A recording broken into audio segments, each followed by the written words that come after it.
Hey, welcome back to the Deep Dive.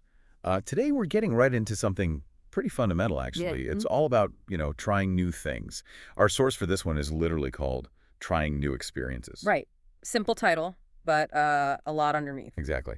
Sounds straightforward, maybe, but we want to dig into what that really means, the actual impact of actively looking for novelty. Yeah, exactly. It's about unpacking why stepping outside that comfort zone, Mm-hmm. why it's not just some, tired phrase. Yeah, There are real effects. Like what actually happens when you consciously bring in something new, something unfamiliar. right. And when we talk about new experiences, I think a lot of people immediately picture like huge adventures, right? Backpacking somewhere That's just exotic. big life And changes. sure, yeah, that definitely counts. Yeah.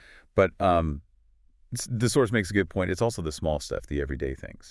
Like trying food you've never had or just, walking around a part of town you don't know. Or even, yeah, picking up a type of puzzle you'd usually ignore. Yeah. It's it's wider than you might first think, that spectrum. And what's really cool here, I think, is how this taps into sort of the basic wiring of our brains. Oh, how so? Apparently, novelty itself actually triggers dopamine release, that chemical linked to feeling good, but also to learning. Ah, okay, dopamine. So it's not just the fun of the new thing itself. It's like you're switching on these reward circuits in your brain Right. that kind of push us to, well, explore more and figure things out, adapt. Okay, so this is where it gets relevant for, everyone listening.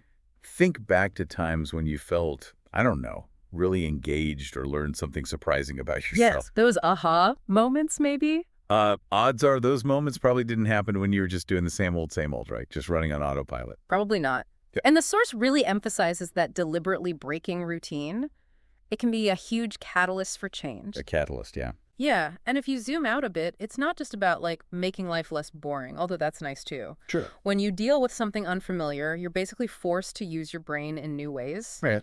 You have to problem solve on the fly, adapt to things you didn't expect, and that builds up your, like, mental flexibility, your resilience. Resilience, right. It really is kind of like a workout for your mind. Ah, okay. So it's more than just having fun. It's actually sort of rewiring us, Yeah. making us better at adapting, more resourceful people. Exactly, precisely. And think about it. When you try something new, maybe you even, struggle with it a bit. Yeah, happens all the time. That struggle teaches you about what you can do and maybe what your limits are in a way that just staying comfortable never does. Interesting point. Learning through the discomfort. And that kind of self-discovery, well, that's fundamental for growth, isn't it? Something that really jumped out at me from the source was this idea that even tiny changes, Mm.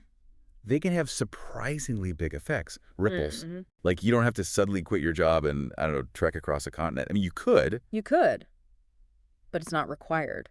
but even something as simple as taking a different way to work, just noticing different things, can kind of shift how you see things. Oh, absolutely. It boils down to fostering that mindset of curiosity, really. Like a curious mindset. Okay, These little explorations, they add up, they compound over time. right. And that leads to a much richer, maybe more nuanced view of the world and, where you fit in.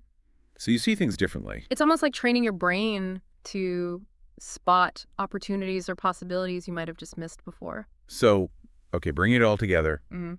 what's the takeaway here for people? Well, I think the core idea is pretty clear. Well, it seems like the simple act of just trying new stuff, even small things like the source points out, Mm. it's actually a pretty powerful way to grow and develop as a person. It really does. It highlights that idea that we're, always learning, always capable of changing, Yeah. and making a conscious effort to find new experiences seems to be a key part of that whole process, a key driver. Yeah, definitely something to chew on there. Mm-hmm. So maybe a final thought for everyone listening. Think about just one small new thing you could try this week. Could be anything, right? Like chatting with someone you don't normally talk to at the Yeah. coffee shop or something. Or maybe tackling that recipe you always skip over because it looked too hard. Mm-hmm. Or even listening to, well, a podcast on something totally outside your usual zone. Good one. And just notice how it feels. See if anything unexpected comes up, any insights. Yeah. Pay attention to that feeling. What could happen if you made a habit of that? Yeah. Intentionally exploring a bit more often. Yeah. Yeah, it's an interesting question to ponder. A fascinating prospect. Anyway, thanks for joining us.